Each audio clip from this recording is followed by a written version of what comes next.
മാമ്പഴ പുളിശ്ശേരി ഭാര്യ സബിത ഉണ്ടാക്കുന്ന വിധം. അപ്പോൾ ഒരു മൺചട്ടി എടുത്തു, അതിലേക്കൊരു 400 ഗ്രാം പച്ചവെള്ളം ഒഴിച്ചു. അല്ലേ, അതിലേക്ക് നമ്മളുടെ ബെല്ലം ഒരു 250 ഗ്രാം, 1/4 കിലോ.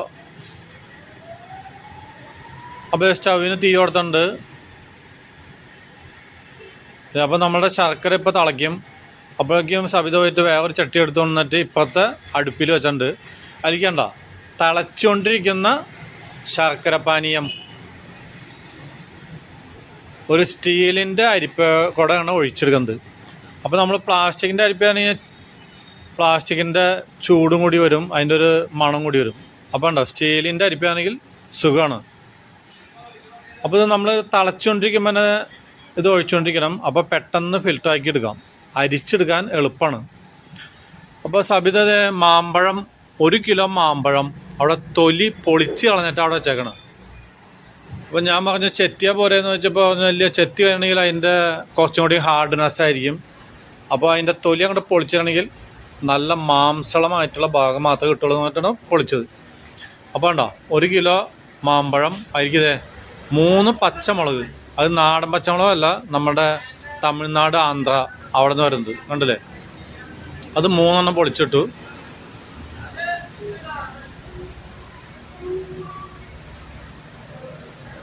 അപ്പോൾ ഇതിൻ്റെ പ്രത്യേകത ഈ മാമ്പഴ പുളിശ്ശേരി സബിത ഉണ്ടാക്കുന്നത് ഒരു 2 മിനിറ്റിൽ ഇളക്കിക്കൊണ്ടിരിക്കണം.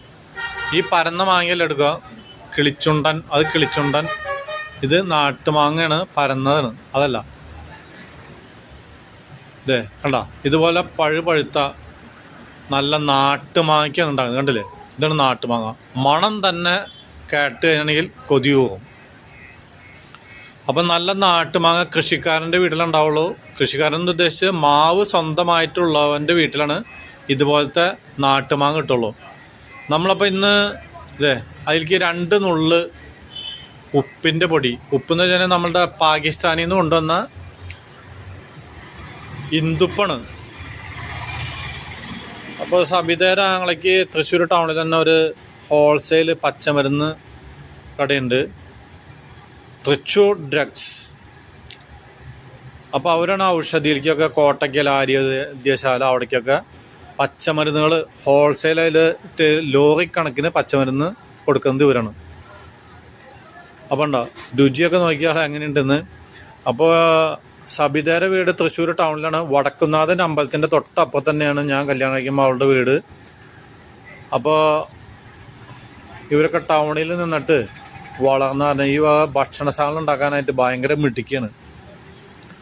അതുപോലെ തന്നെ ഹോം സയൻസ് 35 വർഷം മുമ്പ് അങ്കമാലി ലിറ്റിൽ ഫ്ലവർ കോളേജിൽ നിന്ന് ഹോം സയൻസിൽ ഡിഗ്രി എടുത്തിട്ടുണ്ട്.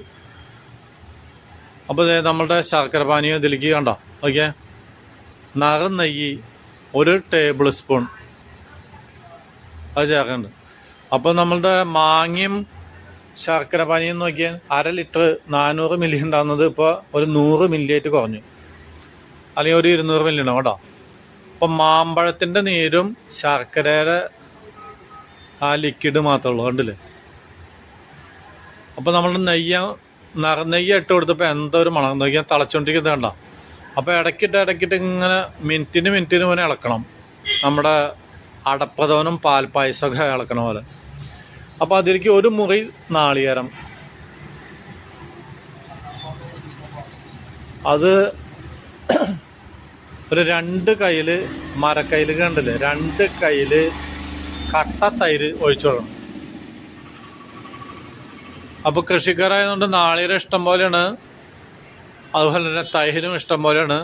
അപ്പോൾ സബിതേനെ കല്യാണം കഴിച്ച് വരുമ്പോഴൊക്കെ ഇവിടെ ഒരു പശു എന്നും കറവുണ്ടായിരിക്കും, കറക്ക. അപ്പോൾ എൻ്റെ മകനുണ്ടായപ്പോൾ എൻ്റെ അപ്പൻ്റെ പണി, മകൻ ജനിച്ചു കഴിഞ്ഞപ്പോൾ വേഗം പോയിട്ട് ഒരു പശുവിനെ മേടിച്ചിരുന്നു. അങ്ങനെ അതിന് കറവയൊക്കെ പറ്റിയിട്ട് കഴിഞ്ഞപ്പോഴേക്കും അടുത്ത പശുവിനെ മേടിച്ചിരുന്നു. അതുപോലെ തന്നെ മകളുണ്ടായപ്പോഴും അതന്നെ, അപ്പൻ്റെ പണി മക്കൾ ജനിക്കുമ്പോൾ ഓരോ പശുവിനെ മേടിച്ചുകൊണ്ട് വരും, എന്നിട്ട് അവർക്ക് പാല് കൊടുത്ത് വളർത്തുക. ഇതൊക്കെയാണ് അപ്പൻ്റെ പണി. എൻ്റെ അപ്പൻ, ഞാനല്ല, അയാൾ ഇവിടുത്തെ ഒരു പുലിയാണ്, പാലത്തിങ്കൽ നിക്ലാവോസ്. പാലത്തങ്ങ നിക്ലാസ് എന്ന് വെച്ചിട്ടുണ്ടെങ്കിൽ എൻ്റെ നാട്ടിലൊക്കെ വളരെ ഫേമസ് ആണ്. അപ്പോൾ വീണ്ടും തൈര് ഒന്നും കൂടി അടച്ചേക്കണം. നമ്മളുടെ കട്ട തൈരും ആ പച്ച നാളികേരം കൂടിയിട്ട് കുറുകിയത് കണ്ടാ അതങ്ങോട്ട് ഒഴിച്ചു കൊടുത്തു. അപ്പോൾ ഇത് 1 ലിറ്റർ വരും മൊത്തം. കട്ട തൈരും നമ്മുടെ പച്ച നാളികേര അരച്ചതും കൂടിയിട്ട് ഈ മിശ്രിതം 1 ലിറ്റർ കണ്ടില്ലേ. അപ്പോൾ ഇത് വേകാനൊന്നുമില്ല. ഇതൊന്ന് തിളച്ച് കഴിഞ്ഞെങ്കിൽ ഇനി അടുത്ത ചേരുവകൾ ഇടും. അപ്പോൾ ശ്രദ്ധിച്ച് നിന്നില്ലെങ്കിൽ ഇവളിടുന്നത് പകുതിയൊന്നും കാണില്ല. പക്ഷെ ഇന്ന് പറഞ്ഞിട്ടുള്ള കാരണം അപ്പോൾ വീണ്ടും ഒന്ന് രുചി അല്പം കയ്യിൽ എടുത്തിട്ട് കയ്യിൽ ഇടത് കയ്യിൽ ഒഴിച്ചിട്ടാണ് നക്കി നോക്കണം എങ്ങനെയുണ്ടെന്ന്. അപ്പോൾ അല്പം മധുരം കൂടുതലുണ്ടെന്ന് പറഞ്ഞിട്ട് മധുരം ഉപ്പും പുളിരസം കൂടിയിട്ടുള്ളത് ഒരു കോമ്പിനേഷൻ ഉണ്ട്. അത് അവളുടെ നാവുമ്പോൾ വെച്ച് കഴിഞ്ഞിട്ടുണ്ടെങ്കിൽ അറിയാം ആ ഇതിനാണ് എടുക്കുന്നത് കേട്ടോ. അപ്പം നിങ്ങൾ ഉപ്പ് കൂടുതലിടാൻ പാടില്ല ഒരിക്കലും. അതുപോലെ തന്നെ മുളക് അതും രണ്ടാമത് ആവശ്യമുണ്ടെങ്കിൽ നമുക്ക് വീണ്ടും ഇടാം. അപ്പം നമ്മളുടെ മാമ്പഴ പുളിശ്ശേരിയൊക്കെ റെഡിയാണ്. അതെ, ഒരു ചെറിയൊരു പാൻ എടുത്തിട്ട് അതിലേക്ക് താളിക്കാൻ വേണ്ടിയിട്ട് നമ്മുടെ നറുനെയ്യ് വീണ്ടും 1 സ്പൂൺ എടുത്തിട്ടുണ്ട്. അപ്പോൾ കടുക് പൊട്ടിക്കണ്. കടുക്, പച്ച വേപ്പല, കറിവേപ്പല, ഇത് കടുക് ഇട്ടു. അതുകൊണ്ടാ ഇത്തിരി ചൂട് കൂടിയിട്ടുണ്ട്. അപ്പോൾ കൈക്ക് ഒഴിവില്ലാത്തതാണ്. അല്പം ഉലുവ, ഒരു 5-6 മണി ഉലുവ. അപ്പോൾ ഉലുവ സാധാരണ ഇടാറില്ല. അപ്പോൾ അവൾ പറയുന്നത് അത് ഒരു പൊടിക്കൈയാണ്. അതെന്തിനാ വെച്ചിട്ടുണ്ടെങ്കിൽ മധുരം അവനൊന്ന് ബാലൻസ് ചെയ്യാൻ.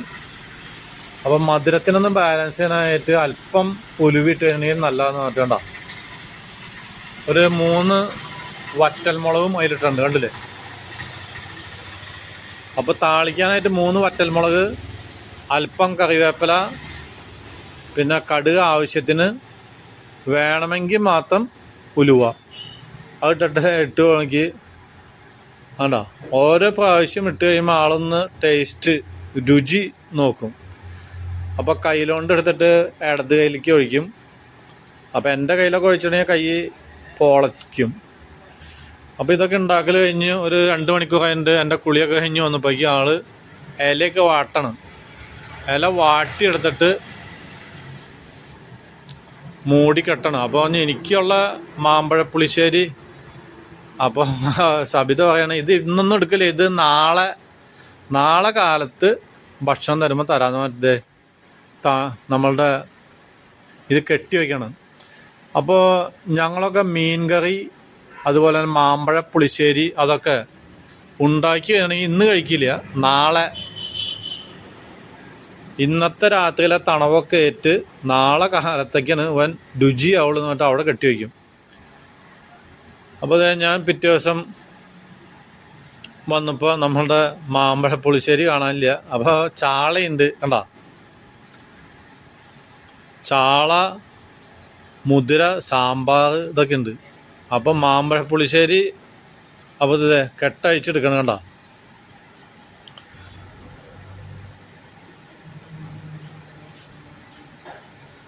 അപ്പം മാമ്പഴ പുളിശ്ശേരി ഇതേ അടിപൊളി സാധനം, നല്ല കുറുകിയ കട്ട പോലെയാണ് ഇരിക്കുന്നത്. ഇപ്പോൾ എല്ലാവരും ഇത് ഉണ്ടാക്കുക. വളരെ രുചികരമായിട്ടുള്ളൊരു കറിയാണിത്, മാമ്പഴ പുളിശ്ശേരി. അപ്പോൾ ഇന്ന് കൃഷിക്കാരുടെ വീട്ടിലും അല്ലെങ്കിൽ മാവുള്ളവരുടെ വീട്ടിലൊക്കെ ഇഷ്ടം പോലെ മാങ്ങിണ്ടായിരിക്കും. അപ്പം നിങ്ങളൊക്കെ ഇതുപോലെ മാമ്പഴ പുളിശ്ശേരി ഉണ്ടാക്കുക. ഇനി ഒരു മാസക്കാലം 1-2 ദിവസം എത്തുമ്പോൾ ഇടയ്ക്കിടയ്ക്കിട്ട് മാമ്പഴ പുളിശ്ശേരിയാണ്. അപ്പോൾ എൻ്റെ വീട്ടിലെല്ലാവർക്കും ഡിസൈറുണ്ട് മകൻ, അവനിഷ്ടമാണ്. അവൻ്റെ ഭാര്യയുണ്ട് അന്ന, അവൾക്ക് ഇഷ്ടമാണ്. പിന്നെ മകളുണ്ട്, മോണാർക്ക് നാളെ വരും. അപ്പോൾ അവൾക്കൊക്കെ ഉള്ളതൊക്കെ എടുത്തു വെച്ചേക്കാണ്. അപ്പോൾ എല്ലാവരും നിങ്ങൾ ഇതൊക്കെ ഉണ്ടാക്കി കഴിക്കുക, അല്ലാണ്ട് മാമ്പഴം വെറുതെ കളയണ്ട. ഇപ്പോൾ മാവും മാങ്ങയൊക്കെ ഉള്ളവർ ഇനി ഒരു മാസത്തേക്ക് 1.5 മാമ്പഴ പുളിശ്ശേരി ഉണ്ടാക്കാം. സാമ്പാറും മീൻകറിയൊക്കെ വേണ്ടെന്ന് വയ്ക്കുക. അപ്പം ഞങ്ങൾ കൃഷിക്കാരൊക്കെ ഇതുപോലത്തെ പച്ചക്കറികളും ഇതൊക്കെയാണ് ഭക്ഷണങ്ങൾ.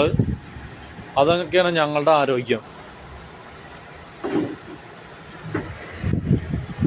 അപ്പോൾ അതോടൊപ്പം പണം ലാഭം, അതോടൊപ്പം തന്നെ എത്രയാ നമ്മളുടെ ശരീരത്തിന് സ്വാദിഷ്ടമായിട്ടുള്ള ഭക്ഷണം കഴിക്കാം. അപ്പോൾ കൃഷിക്കാരൻ ഇതൊക്കെ പണം നോക്കിയിട്ടാണ് കഴിക്കുന്നത്. പക്ഷെ അവന് automatically they get very highly energy. അപ്പം ഞങ്ങളൊക്കെ ഇത് കൃഷിക്കാരൻ അവൻ്റെ ലാഭം നോക്കിയിട്ടും പണത്തിൻ്റെ ബുദ്ധിമുട്ട് കൊണ്ടാണ് കഴിക്കുന്നത്. പക്ഷെ അവൻ അറിയാതെ തന്നെ പ്രകൃതി അവന് എല്ലാ ശാരീരിക ഗുണങ്ങളും കൊടുക്കും. കണ്ടില്ലേ? അപ്പം ഇതാണ് എൻ്റെ മുത്തച്ഛൻ മാവ്. ഇത് എൻ്റെ അപ്പനും അമ്മയും എനിക്ക് തന്നതാണ്. അപ്പോൾ ഇപ്പോഴും ഞങ്ങൾ ഇത് വെട്ടാതെ കാത്തു സൂക്ഷിക്കുകയാണ്. ഇഷ്ടം പോലെ മാമ്പഴം. ഇവൻ്റെ വില എന്ത് ഈ സമയത്താണ്. അപ്പോൾ 1 കിലോ മാമ്പഴത്തിന്, ഇതുപോലത്തെ മാമ്പഴ പുളിശ്ശേരി ഉണ്ടാക്കുന്ന മാമ്പഴത്തിന് 100 രൂപ, 120 രൂപ.